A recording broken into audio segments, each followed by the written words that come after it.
Hello, Marvelites! You are listening to This Week in Marvel, episode number 502. I'm Ryan Panagos, aka Agent M. And I'm Lorraine Sink, the dog whisperer, woman of many dogs, one of which is on my lap as we speak. So if you hear some weird, heavy breathing, I guarantee it's a dog, probably. Oh, doggy, doggy, dog, diggity, dog, dog, dogs. I got nothing else but dogs on the brain. Oh, you know what? Catherine Grace likes hot dogs, and there's the hot dog song from her Mickey Mouse Clubhouse show. So when she eats hot dogs, she dances, and it's real cute. Welcome to This Week in Dog, episode 502. Yeah, we could just change it, whatever. Sign up for that. Yeah. Yeah.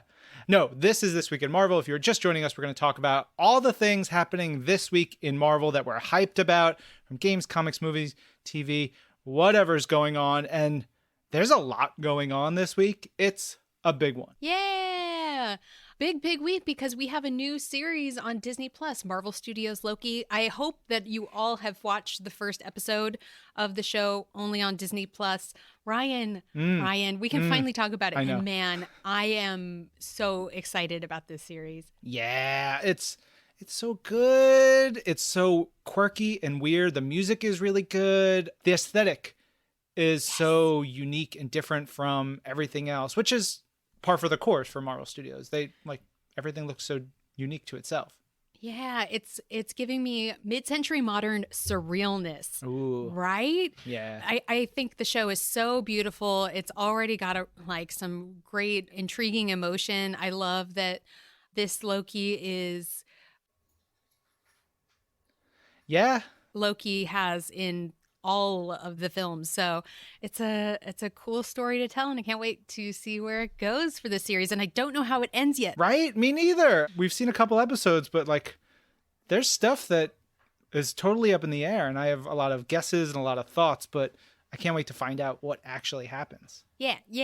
Oh, I know who could help us figure that out. We have on a very special guest this week. Yeah, our Tom Hiddleston, Loki himself. We're going to get into chatting with Mr. Hiddleston later on in the episode. It was a lot of fun. I was just happy to talk to him again. It's been a while since I've seen him, so very exciting with Tom on this week with Marvel Studios Loki, now launched on Disney Plus. Experience it only on Disney Plus. You had a walk-on appearance from Catherine Grace. You want to say hello? Say this. Week in Marvel. Yay! Good job. All right. Ryan, are you after me Lucky Charms? Oh boy, Lorraine.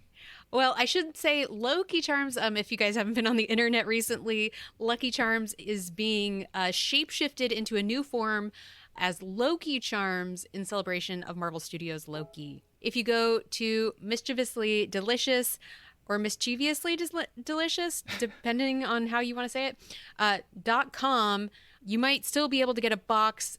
They went live on Wednesday. They probably are sold out by now, I would guess, by the time that this goes live. Mischievously delicious.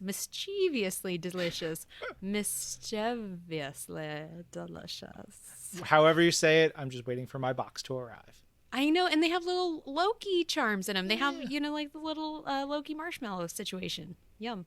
But what else can fans experience pretty soon? Oh man, Marvel Studios Black Widow is almost here. There have been some great videos out on Marvel.com and the Marvel YouTube channel. Some new looks at the film that you all should definitely check out. You can experience Marvel Studios Black Widow July 9th in theaters and on Disney Plus with premiere access. July 9th is a month away. Less than a month away now. It's 4 weeks away as bananas. Of this episode releasing. It is happening. World, get ready. I cannot wait.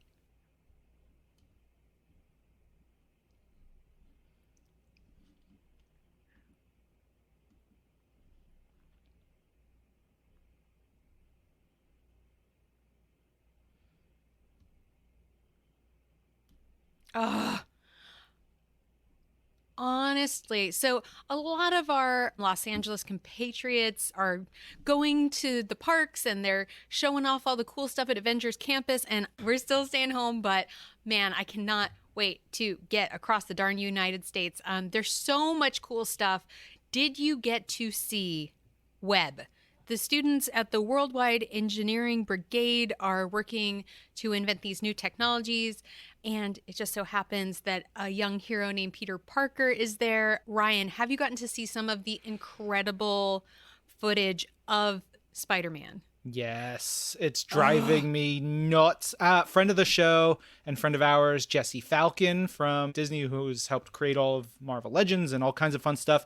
He texted me a picture of he had the third highest score of the day on the ride, and I was like, man, I haven't even done it once, and you and I know he's known about it and he's like experienced the ride for a long time. It's crazy. It looks so cool. I've a friend of the show, Eric Monticelli, was posting pictures of all the cool stuff. There's lots of pizza dog stuff scattered around the background of different things. I sent you a picture, which was sent to me, of a Squirrel Girl Easter egg that's hidden in there. Man. I can't wait to go to Pym Test Kitchen because all of the food looks really yummy, but also I just love that it's all crazy, distorted sizes. Yeah. I know.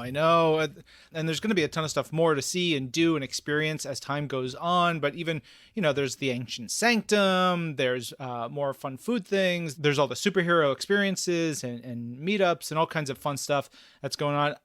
If anybody out there goes, just tell us you're having a great time. I want to know. Also, at the ceremony that they had last week, they unveiled the new Captain America, Sam Wilson Captain America, which is so awesome. Heck yeah. Oh, also, we've been talking about Pride Month. It's June, the month to celebrate Pride, and there are some great new titles coming to Marvel Unlimited that you should check out to celebrate Pride, like America Chavez, Made in the USA, this is a very recent series that just came out, but it's now available already on Marvel Unlimited, as well as King in Black, Wiccan, and Hulkling #1, also new to MU. So definitely go read those, check those out. They're super awesome, but there are also a ton of other great stories that are already on Marvel Unlimited and have been that are absolutely fabulous. Yeah, I want to shout out Angela and Sarah, their story through all the various Angela titles and her stories, that romance. I don't want to spoil anything, but not every story is a happy ending, but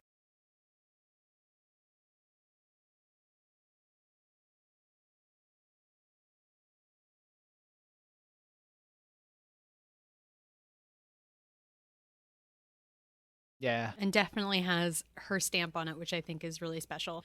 Also, the first queer wedding in Marvel history, Northstar and Kyle in Astonishing X-Men. They have a great love story throughout Astonishing X-Men. I believe that's the Marjorie Liu run, but just an absolutely sweet story. Love their wedding. Also, I love a Marvel wedding because it's just a Where's Waldo of all of the characters that are going to be there and attend. It's my favorite. And they have a wonderful marriage, and they're even in the pages of X Factor right now that Leah Williams writes, and they're so sweet and romantic in that. And that's also a great book for Pride Month. It's the current X Factor run. It's really good. There was a really sweet moment with Richter and Shatterstar recently. That'll be on MU really soon.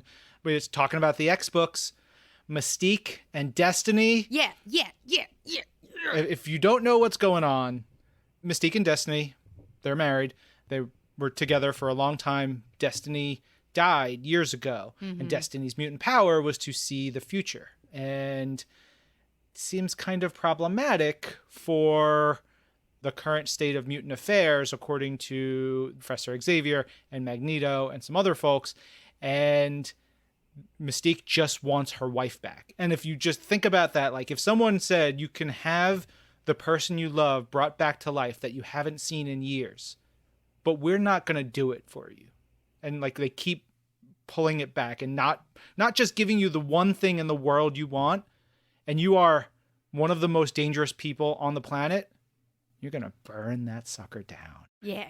I am Team Mystique all the way. I love everything about Krakoa, but Mystique going to get hers? Mystique, if I am feeling it 100%. I can't wait.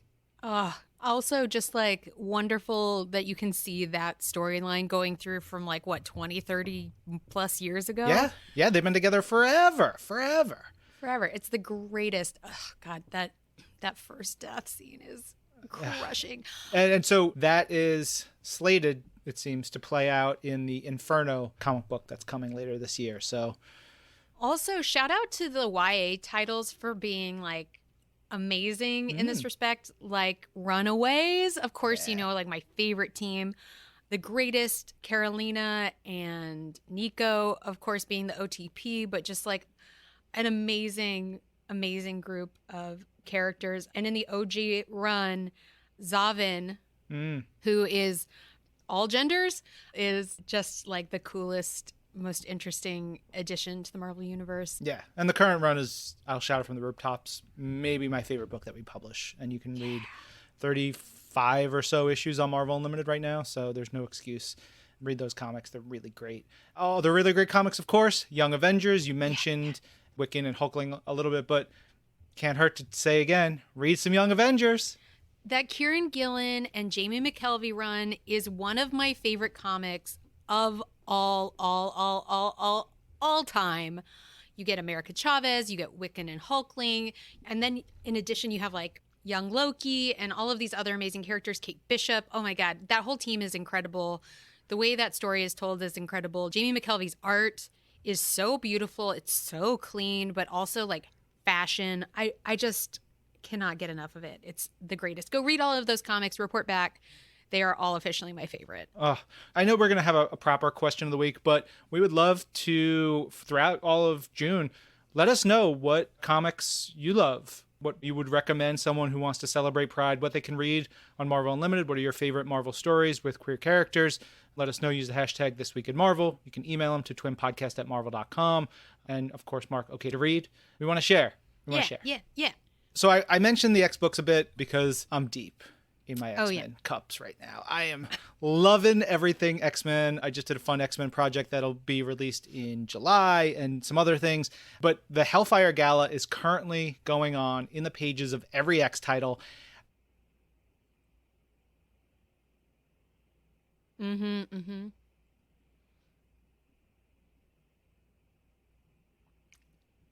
Which was, in fact, the greatest thing ever. I have to admit, I went to my local comic shop, which is my new local comic shop, Rift Comics in Peekskill, New York. Cool. And I got 3 copies of it in print because I mostly have digital comics these days. And then I was trying to get all the variants, and I'm just like, oh man, I'm on a quest for all the variants. Yeah, it's pretty cool. So the Hellfire Gala going on. X-Force was last week, but this week the Hellfire Galas include Jonathan Hickman's final issue of the current X-Men run, and it is a big one. It reveals the new squad of X-Men to the world of the Marvel Universe, and also opens up with one of my favorite recent Namor scenes. It's like 4 pages of Namor being like, I'm above you, trash, Professor X and Magneto. You are garbage. I control 70% of the earth. I'm going to go hang out with the Avengers who are closer to my level. And it's just like hot take and, ooh, saucy. It's so good. And he looks so friggin' great in it. Man, I love the Hellfire Gala. It is the best. There's also a lot of other cool stuff that's going to be coming for comics in coming months. They just recently announced that the death of Doctor Strange is on the way in September. It's going to be a sad day. Yeah, and that one, it's written by Jed MacKay. Jed is doing incredible work across Black Cat books and a bunch of other things, and art by Lee Garbett, who did really great work on Captain Marvel of late. I know the story here. It's going to be a big one. It's going to be really cool. That comes out starting in September. Heck yeah. And then the United States of Captain America is kicking off for July 4th, which is technically the Wednesday before June 30th. But there are going to be some cool Captain Americas that are going to be introduced in that series. And another one was just announced. Ari Agbayani is a young female local Captain America who has been created for the series. You should check out her design by Jodi Nishijima, as well as Alyssa Wong, who has been, of course, doing wonderful work on Star Wars Dr. Aphra. So a really super cool character. I hope you guys will check her out and start reading that United States of Captain America, Cap's 80th anniversary. Can you believe it? He's got buns that don't look over 25. The young buns. Yum, yum. All right, Lorraine, one of the big things that happened this week and I want to talk about right now is the nominations for the Eisner Awards were released. And the Eisner Awards, for everybody who doesn't know, are the annual awards celebrating some of the best in comics. It's pretty cool if you're nominated for an Eisner Award. It's like fabulous and wonderful. It's like the Oscar Awards of comic books. Yes. Does that seem accurate? I think so.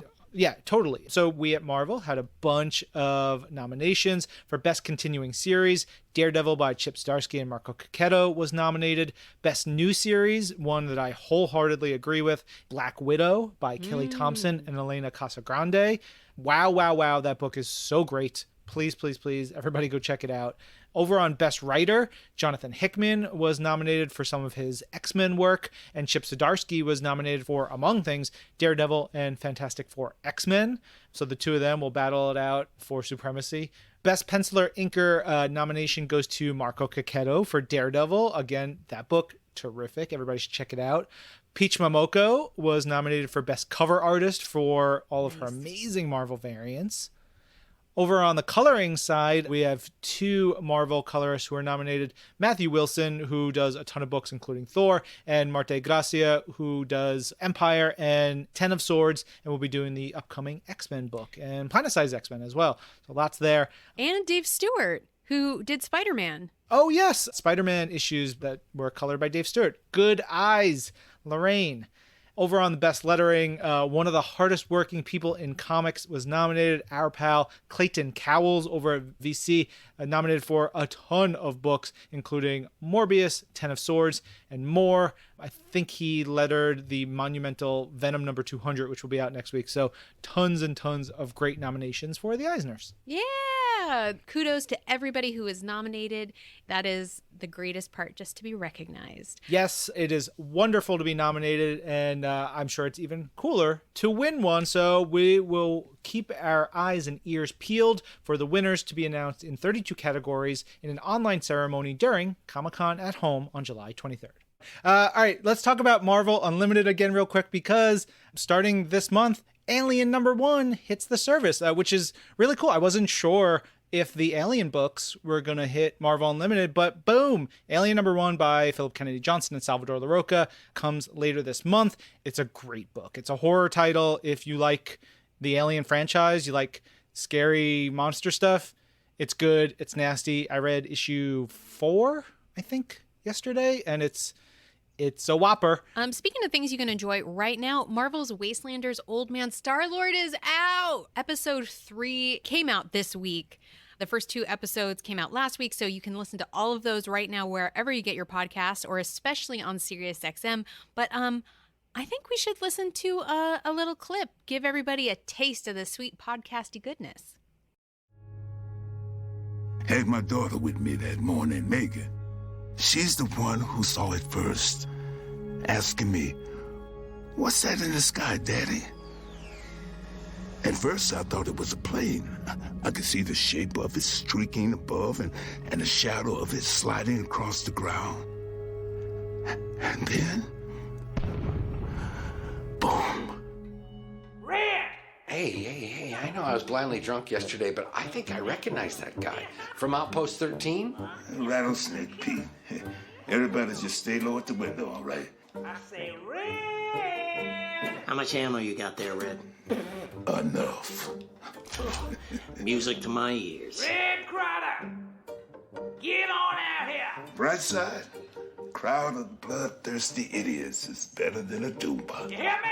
Dark side, they'll probably cannibalize our remains. So good. Jinx! The show is wonderful. We have Mr. Benjamin Percy, who wrote the series. He'll be on Marvel's Pull List soon. And he also tweeted out that there's a digital billboard in Times Square for the podcast, which is really cool. Also, he's on the pages of X-Force 20 with us. He's the guy in the plaid suit. But you've got a lot of stuff coming up on Marvel's Pull List. Yeah, this week we did a reading club with writer Al Ewing about his run on Loki, Agent of Asgard, which was really cool. Just talking to him about his choices and what he did and all the different things. And that's such I think that's a really landmark series for Loki and for continuing to redefine Loki as not a black hat sort of bad guy character, potentially an antagonist, but also like a multi-layered and how he sort of sees himself and has to battle himself in a number of ways. So definitely check that out if you have any interest in Loki. It's a really fun one this week. I love Loki because he has every making to be a hero, except for his own sort of internal struggle with himself. Yeah. We'll talk more Loki later, but what we're also hopefully going to be talking about later is some video game stuff, because E3 week is kind of begun across the video game industry. I know many of our listeners are huge gamer fans. I know, Lorraine, you like to dabble in the video games as well, but E3 is just like the biggest video game news party of the year for a lot of people. It's going to be weird because it's all virtual, but it's bigger than it was last year, it seems. And so a lot of the companies are coming out guns blazing. I'm very excited to learn about a lot of stuff, but we did find out that Square Enix is going to have their Square Enix Presents on June 13th at 12:15 Pacific, 3:15 p.m. Eastern. And they have said they will be talking about some updates for Marvel's Avengers. So stay tuned for that. We'll be dropping any information we get next week in the show. speaking of games, and speaking of it being Pride, there are a bunch of awesome things happening with Marvel games to celebrate Pride. First up, we have Marvel Strike Force, which has a bunch of Marvel's LGBTQ plus heroes coming to the game. There's going to be tons of events throughout June featuring Iceman, America Chavez, Mystique, Shatterstar, as well as some new folks to the game, Phyla Vale and Moondragon, also an OTP that we should have mentioned. Yep, a great couple. Love it. Yeah, that's Marvel Strike Force. Oh, also, in case you missed it, the Infinity Watch has descended upon Marvel Strike Force. So there's also new characters, Adam Warlock joining Moondragon and Phyla Vale. So lots of cool stuff going on over there. Over in Marvel Contest of Champions, there's a cool new wallpaper featuring the LGBTQ plus heroes of the contest, which includes Hercules and Angela, America Chavez, and Iceman. Oh yeah, Hercules in the last year or so of Guardians of the Galaxy. Awesome. You know, lots of good stuff in there. If you want to celebrate Pride with Herc, big burly man like that. I love him. I have a little Marvel Legends of him over there. He's so wonderful. And of course, Marvel Puzzle Quest is having a player versus player event throughout the month that's going to feature LGBTQ characters like Iceman, Black Cat, Valkyrie, Negasonic Teenage Warhead, Wiccan, Northstar, Dawkins, Mystique, Carolina Dean, and America Chavez. So much good stuff. Definitely. If you don't have those games downloaded, they're free to download on the App Store or Google Play. Go check them out. Play them. They're super fun. Enjoy. Yeah. Dawkins. Oh, man. There's so many great characters. We didn't even talk about Dawkins. I know. Rockin' for Dawkins. All right. Before we roll into the rest of the show, one last piece of news which hit as we're recording. Fall Out Boy's Patrick Stump is performing the theme song for Marvel's Spidey and His Amazing Friends. It's the new series that is coming to Disney Junior this summer. Patrick also serves as composer and songwriter of the series. I got to talk to Patrick about all this, which will be up on the show sometime soon. He's great. It was a lot of fun. I got to talk about some very obscure Chicago hardcore bands with him, which made me really happy in the midst of talking about a show for very small children, which was terrific. And I know Catherine is going to lose her mind about this show. It's going to be so great. Oh, it is so cute. All right, Lorraine, it is time for Tom Hiddleston to rejoin us here on This Week in Marvel. It was a pleasure. We got to hear about Tom's origin story for Marvel, which is really cool. We were talking about getting back into the mindset of Loki from 2012, right after the events of Marvel's Avengers. And of course, how he met director Kate Herron and head writer Michael Waldron and so much more. You know what? It's a 4D experience, a definitive ding-dang delight with Tom Hiddleston here on This Week in Marvel.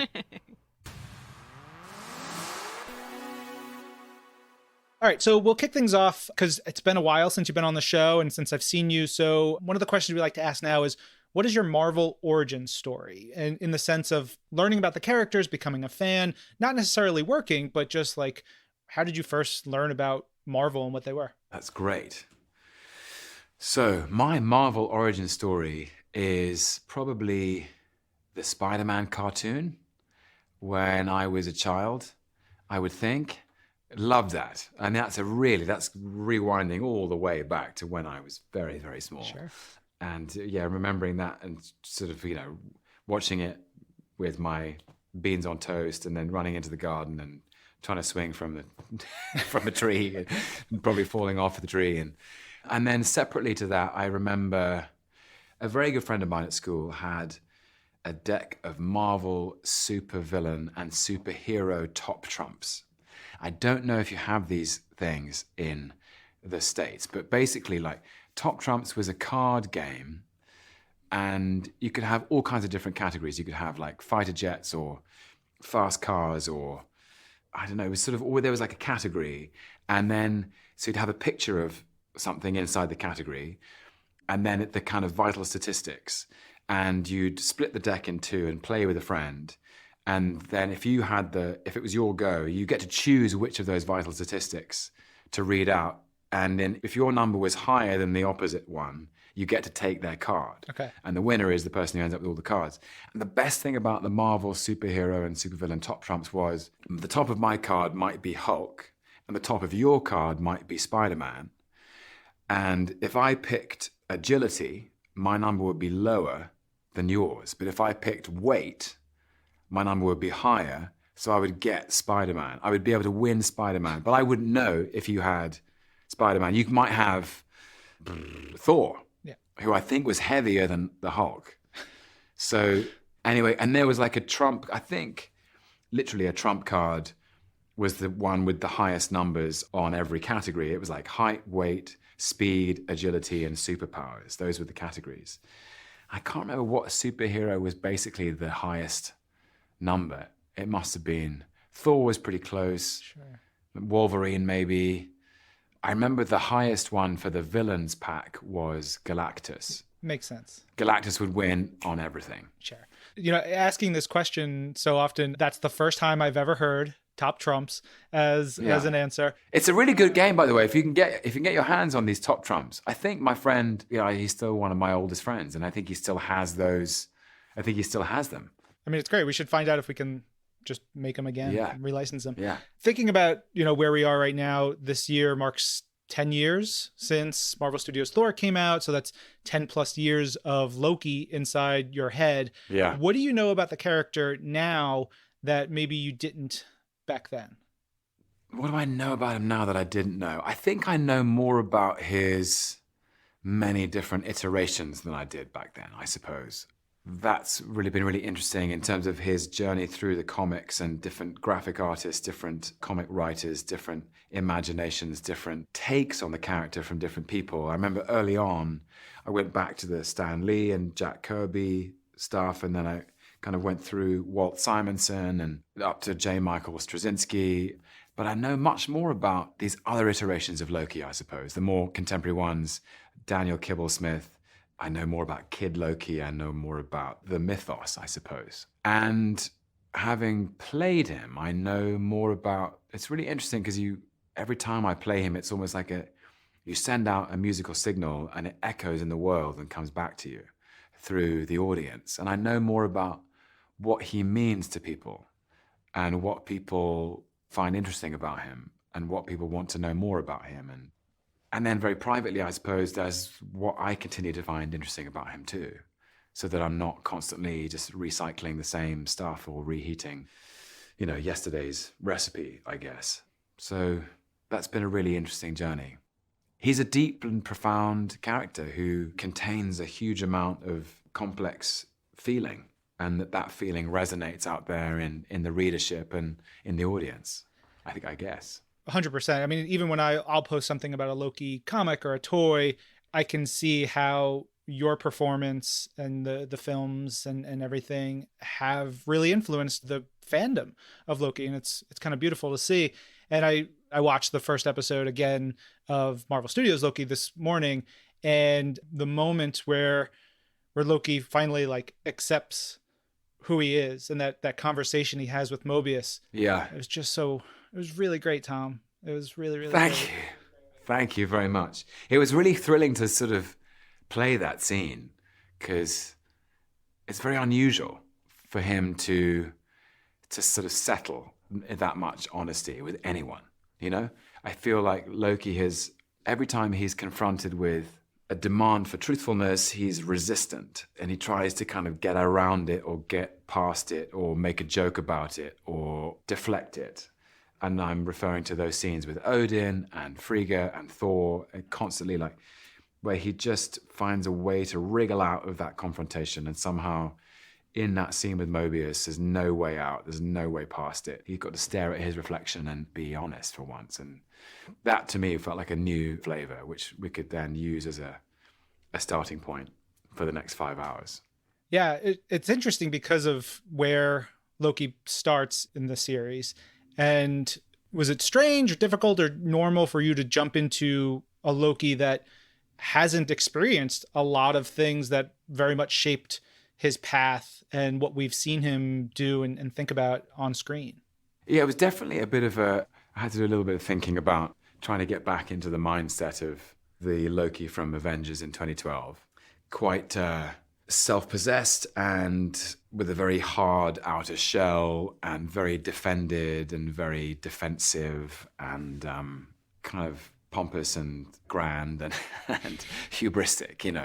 He knows what he wants, he knows how he's going to get it, and he's kind of witheringly superior to people who he regards as beneath him. And that was definitely different from where I've been more recently in Ragnarok and Infinity War. But I knew where we were going.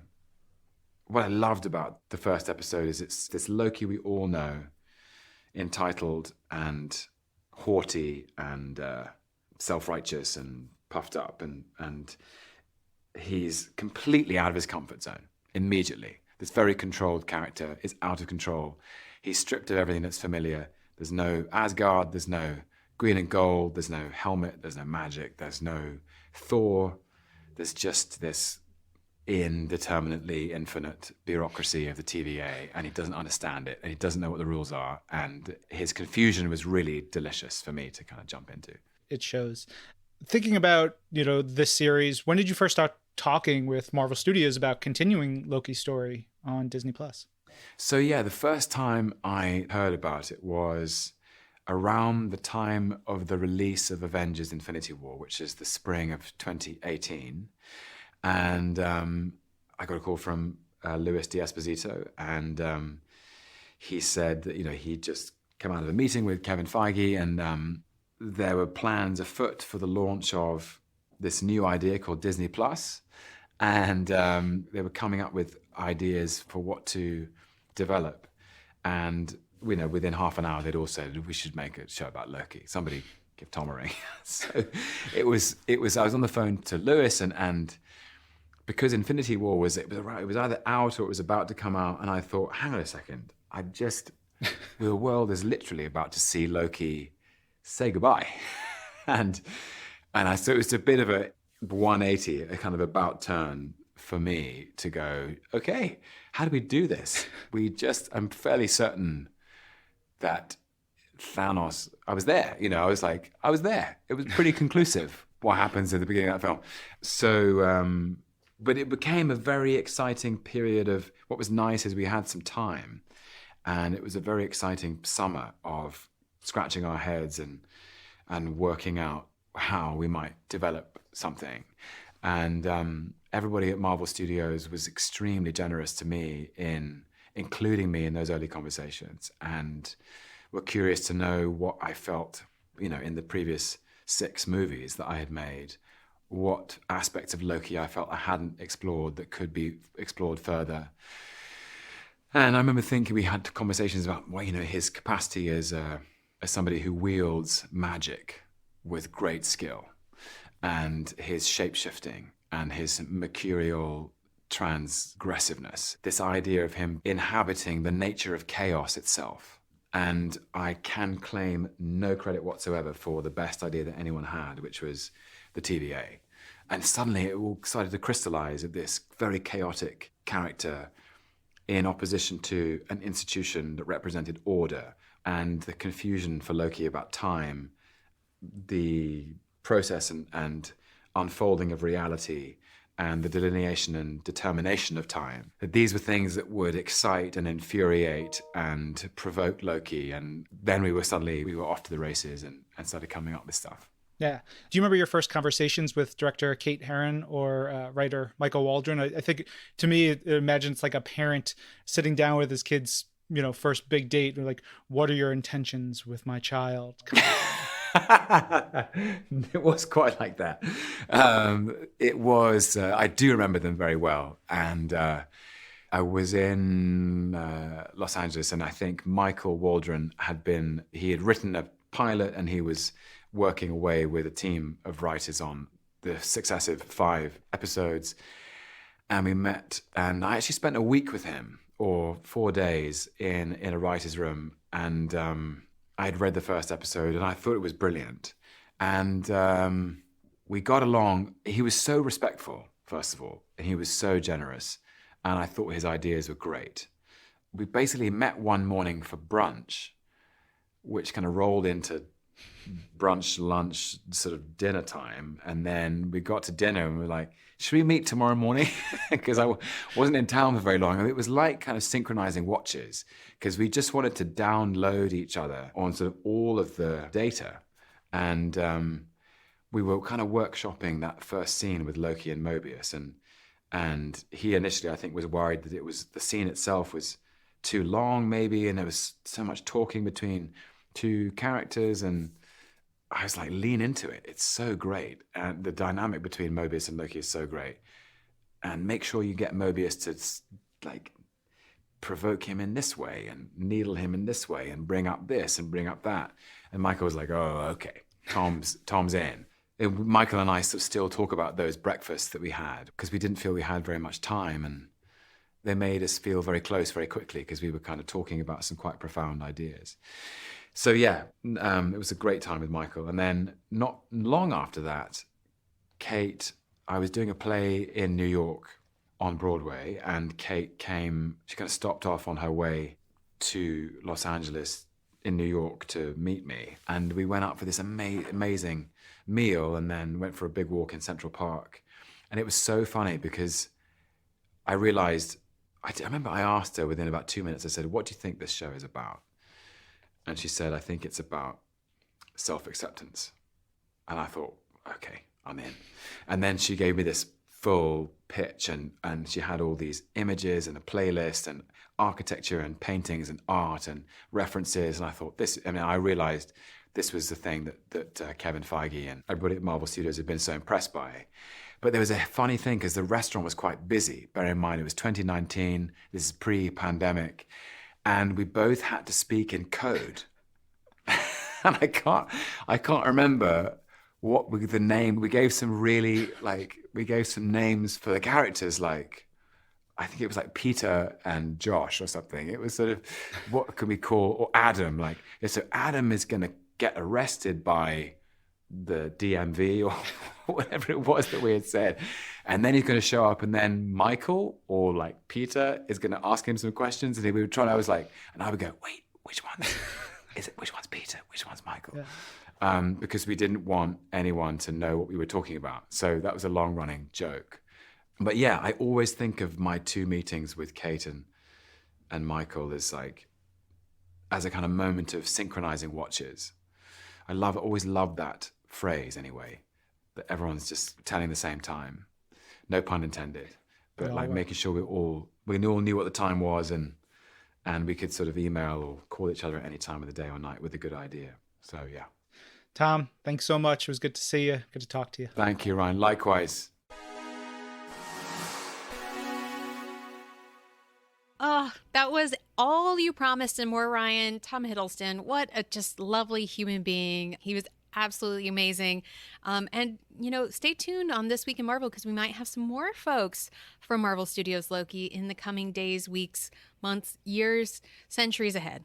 Yes, but Lorraine, we have a bonus for this episode. We have a second interview, a fun one we did with... bonus. That's right. We did an interview with young Maxwell Simkins, one of the stars of the Mighty Ducks Game Changers. He was so great. He's like this young man who has a very good head on his shoulders. He talked about his favorite Marvel movies and shows, how he used to dress up as Marvel characters for Halloween. And of course, you can see Maxwell on The Mighty Ducks Game Changers on Disney+. All episodes are available now. All right, Lorraine, we are joined by a fellow podcaster of sorts. Sir, would you please introduce yourself? Hello, I'm Maxwell Simkins, and I'm on the new show, The Mighty Ducks Game Changers, now streaming on Disney+. Yeah. It's so great to have you on the show. Welcome. Thank you. So whenever we have somebody on, we like to ask them, what is your Marvel origin story? What is the first thing that introduced you to the Marvel Universe, whether it's comic books or movies or TV?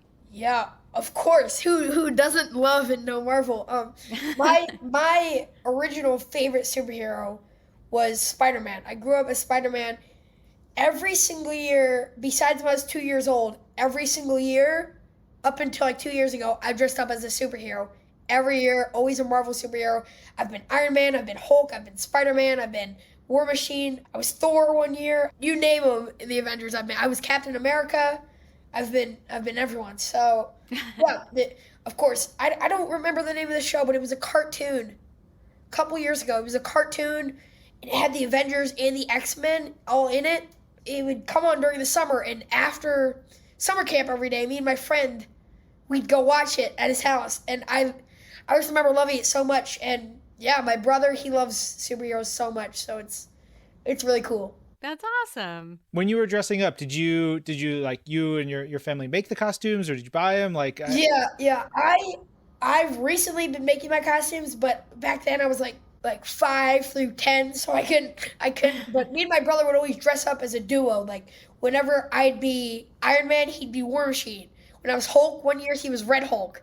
I was Deadpool one year, and he was Wolverine. Doesn't really go to, well, they're enemies, so even that works. But yeah, we've always done like duo costumes. I love him. Yeah. That's great. Oh, that's so great. Do you have an all-time favorite Marvel character? Yes, Deadpool. Really? Why is that? I got the Deadpool helmet right back there. Deadpool, my favorite character of all time. Like, it's great. Like, when Marvel movies are so funny. Like, I'm not gonna lie, people underestimate like the jokes that the writers put in there. It's actually funny movies to watch. It has action, it's everything. But Deadpool was such a funny movie. It was incredible, and I was waiting in Endgame for just Deadpool to jump out one of the portals and just go, yeah, and kill Thanos. That was what I was waiting for in the theater. But no, I love Deadpool so much. All right. Well, so Deadpool, amazing movie. We all love Deadpool, but it's not MCU. Do you have a favorite MCU film? My favorite MCU film. I'm actually going back and watching them all in chronological order. Right now I'm on Thor Ragnarok. But my favorite MCU hero would probably have to be Hulk. I don't know. Hulk just, the fact that he is a regeneration, he's super strong. No one can really stop him. If he just goes full rage mode, no one can really stop him. Like, he survived the snap. Like, that's crazy. Mm-hmm. Like, his power, I think, is really underestimated. But Captain America with the hammer, once he became worthy, was like a whole nother level of awesomeness. Were you in a theater when to see that? What was that like? Yes. That experience? Yes. My good friend Ethan Wacker from Bizarre Bark, we went to the movies every week or so, every weekend, and Endgame and Infinity War came out while we were filming that show. So right as we were starting, Infinity War came out, and we went to the theater, we watched that one together, and we loved it. And I remember when Endgame come out and all the superheroes were running through the portal, I was going, yeah! I was standing up out of my seat cheering. He was like, shut up, sit down. It was funny. I remember that, though. I love those movies so much. Heck yeah, that's awesome. Oh man, I love going back and watching people's reactions to the movie. Yeah. So you're an actor in your own right. When did you start acting? Because you are not quite as old as Ryan and I. No, you guys are like 20, right? Yeah. Yeah. Aww, yeah, you got it. How sweet of you. Of course. Stay as long as you want. Oh, thank you. No, but I started when I was 6 years old. And yeah, I started. We found a small, I'm from Philadelphia. So we found a small agency in New Jersey. And they gave me a chance of an audition, and I booked it. It was a movie it's called And So It Goes, with Rob Reiner as the director. The stars were Michael Douglas and Diane Keaton. And Michael Douglas was actually an Ant-Man, so that's really cool to think about that. Yeah, Michael Douglas, he was in my very first movie, so that was, yeah.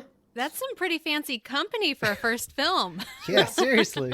Also, I did a movie with Anthony Mackie before he ever played Falcon. I did that movie probably 2014 or 15, and then his Avenger movie came out that year or so. So that was really cool to be able to have known him. Yeah, I love Anthony. He's so funny and just a sweet guy. Yeah. Right now, where everybody's being able to watch the Mighty Ducks Game Changers on Disney Plus, as you mentioned, you're a pro. Tell us a little bit about what the show is about. The show is about this ragtag team of kids who don't know how to play hockey whatsoever. And Evan Morrow, my next door neighbor, he gets cut from the Ducks. The Ducks are now a lot different from the 90s movies. They're crazy with power. They're really jerks. They're mean. Yeah, they're really, really attitude. So they cut Evan because they don't think he's good enough. And me and Evan go out on the hunt to make a new team. And we find all these kids and we put them all together and we train. And there's a lot of character development in it. Like, you learn a lot about each and every character in the show as the show goes on. So I hope people will really, really like it. So tell us, speaking of character development, tell us a little bit about your character, Nick, and what he's all about. Yeah, he's a podcaster. Yeah. He's really, really funny and outgoing, but he's also shy at the same time, if that makes any sense. He likes to stay back and let the action happen and then come in. He's not really one of the guys that like to be on the front line and see everything happen, but he's a really, really fun kid, and he's incredible to play. It's interesting when you're describing the character. He helps put the team together. He's kind of isn't on the front lines. Kind of sounds like a Nick Fury to me. Yeah, that's what I was saying. He's like the mastermind in the back. He just knows what's going on. Yeah, it's pretty cool. Had you seen the original Mighty Ducks films before you got involved in the series? Yes, I watched all three of them with my dad and my brother, and we actually found the original first Mighty Ducks on VCR in the basement, unopened, uneverything. Because we went back to Philly for Christmas right when we got done filming the show, and I said, "Isn't that crazy?" And we had this unopened in our basement the whole time, and let alone out of all the films in the world, this is the one I booked. That's pretty cool. A good omen for Yeah, sure. That's crazy. Now, one thing that is necessary for this show to work is that you guys all got to play hockey. Yes. Had you played hockey before you started the series? Not really. I'd skated here and there, but I've never really been good. In the audition room, they were like, "So you're good at skating?" I'm like, "Yep." But no, Sway on the show, she figure skated, so she was really good straight out the get-go. Kiefer, he's skated since he was like 2 or 3, so he's incredible. And Brady's played roller hockey his whole life, so he was incredible. So we all had a lot of catching up to do because they were really good. Lorraine, can you ice skate? I can't really do it. I can ice skate forward. Okay. And I can make a small circle, and that is my full repertoire. That's good. Yeah. That's more than me, honestly. But did you get better working on the series? What was the training like? We did a boot camp for like 4 weeks in total. So we got like real NHL players to teach us. Cool. So we became pretty good. I learned to skate backwards. So yeah. You can teach me. I'll teach you guys. We gotta go ice skating. Perfect. Okay. All right. Here's a fun thought. So your character hosts a podcast about hockey in the show. The podcast is called The Wraparound, right? Yes. So if Nick had a podcast in the Marvel universe, what do you think it would be about? Because a podcast is going to podcast. They're going to take their skills wherever they are. But we've got superheroes running around. You got all kinds of wild stuff. What do you think Nick would podcast about in the Marvel universe? I think he would podcast about probably the events going on and like breaking down the movies and like, I don't know, I'm really interested in that, knowing about like what was going on behind the scenes and stuff. So I personally do want to know about that. I think Nick would probably do that too.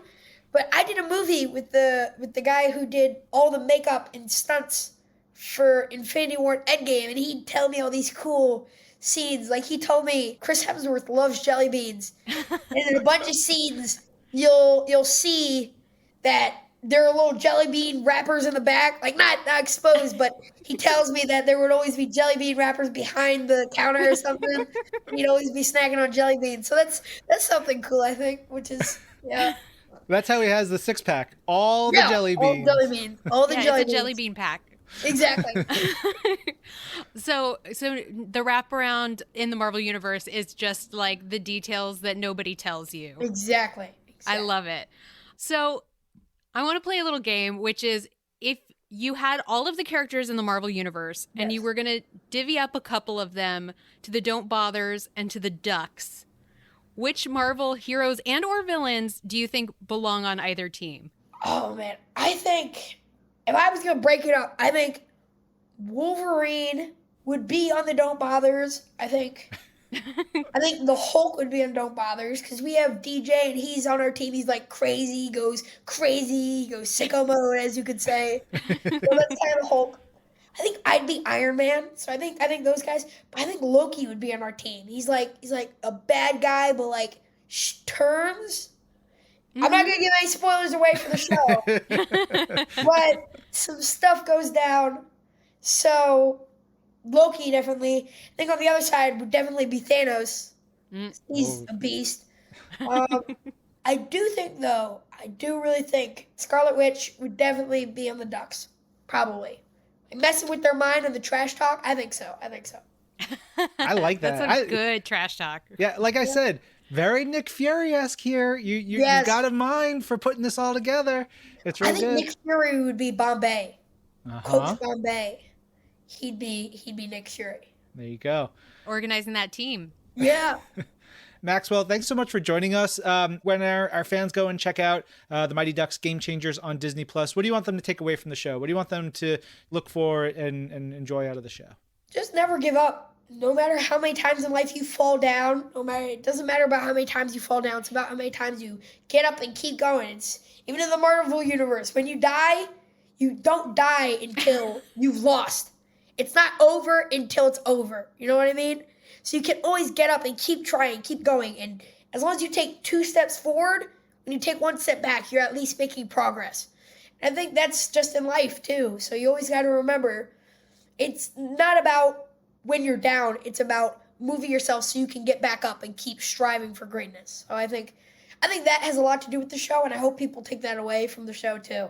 Maxwell, you're spoken like a young Captain America. Thank you so much for talking with us. Thank you so much. And look, when you book your MCU gig, eventually down the line, you got to come back and talk to us. Definitely. We'll have known you way back when, and then you'll be some big superhero. It'll be great.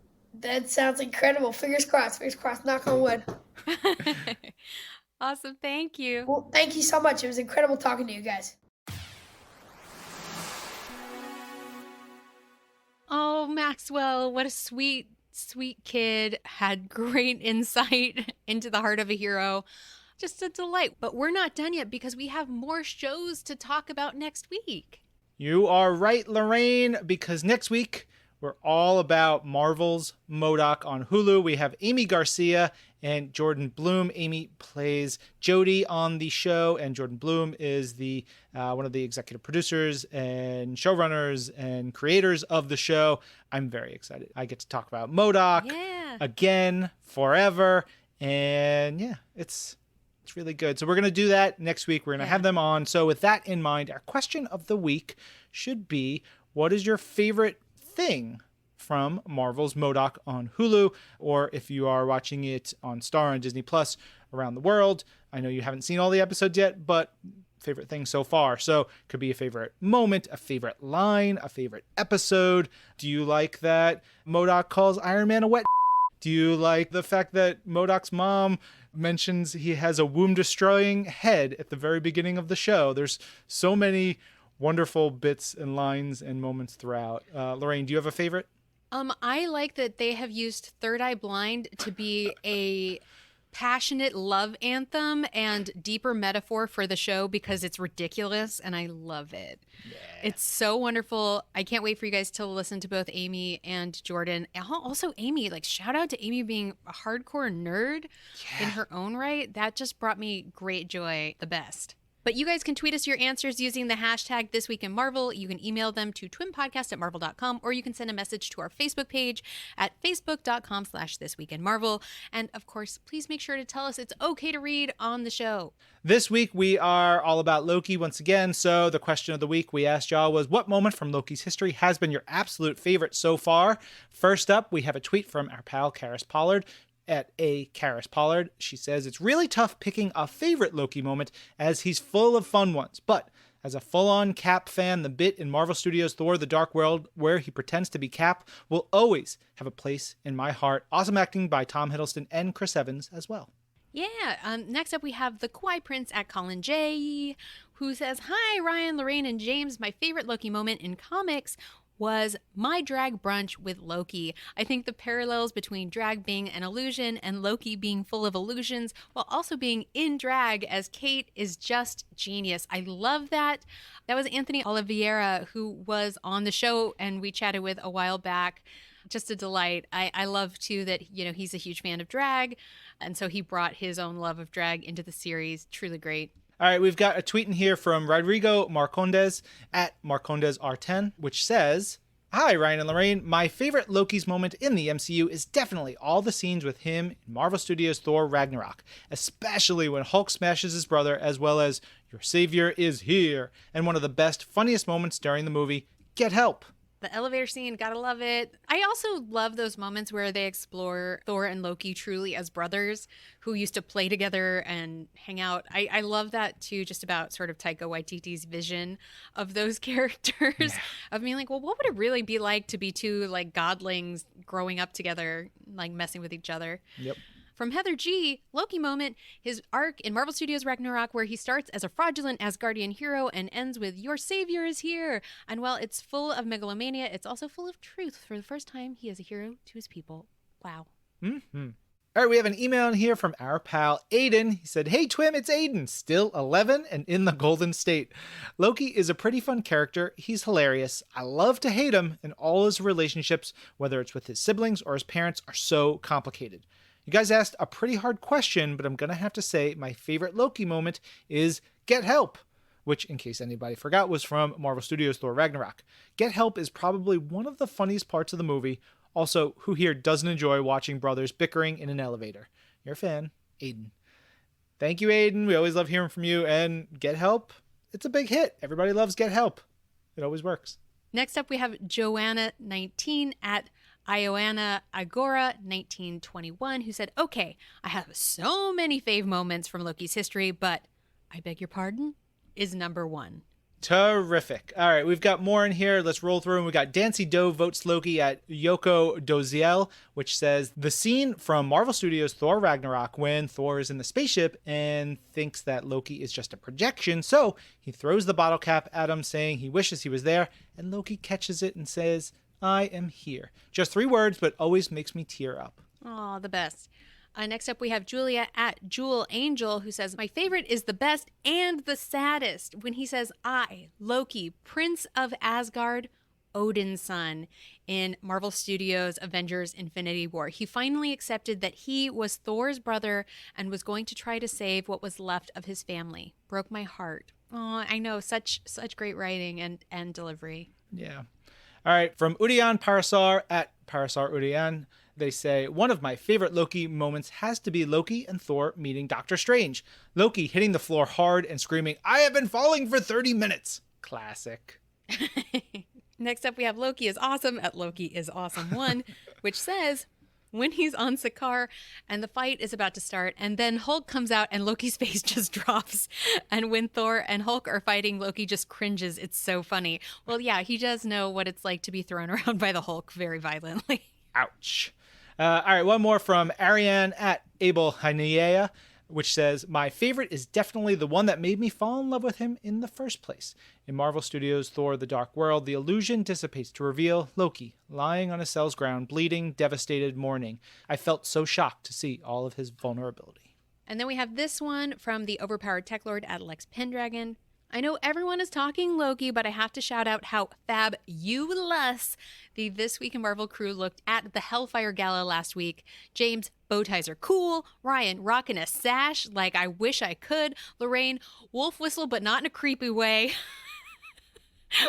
Which is the right way. I get the sentiment. Thank you for that one. We appreciate it.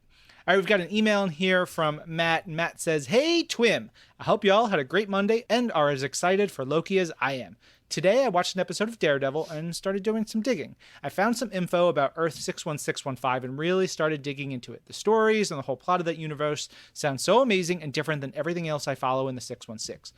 From that point, I started trying to find some of it on MU, but failed. I also looked around for some reading orders for that reality, but could find none. Then I thought, hey, the good folks at TWIM could probably help me out with this. So here I am requesting the assistance of some reliable Marvel friends.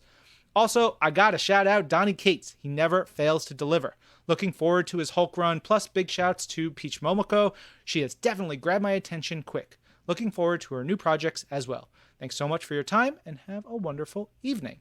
Awesome email, Matt. Thank you for that one. So, the secret about Earth 61615 is it's not official. It is a fan-created universe. That's why you can't find anything on Marvel Unlimited, and that's not part of any canon in the Marvel multiverse. Some awesome fans created it, so I don't really have much more to give you about that one. There's nothing we can share with you for it. But, you know, if you're looking for various realities, you can go to Earth 62218, which is where a symbiote-empowered Dr. Druid was consumed and assimilated into the reality 17952, and some other crazy stuff. We have a whole document with a lot of realities. It's pretty cool. Yeah. Man, big week from This Week in Marvel. And on that note, you guys, everybody go watch Marvel Studios Loki, streaming only on Disney Plus right now, and have a great week. Until next week. This episode of This Week in Marvel was produced by Alexis Williams, Zachary Goldberg, Isabel Robertson, Lorraine Sink, and Ryan Panagos. Our audio development manager is Brad Barton. And Jill DeBoff is our director of audio. Special thanks to Loki's Little Smokies, the sinister sausage that will put some mischief in your meal. Loki's Little Smokies. Yum. Tastes like a tempted fratricide. I'm Ryan. I'm Lorraine. And this is Marvel. Your universe.